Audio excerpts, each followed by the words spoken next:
In this video, I will show you how to pin WhatsApp as a web app in your Mac.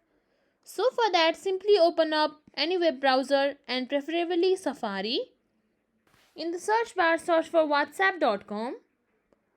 From here, you can see this download button and login button. Click on login button. After that, scan the QR code from your phone and then log into it.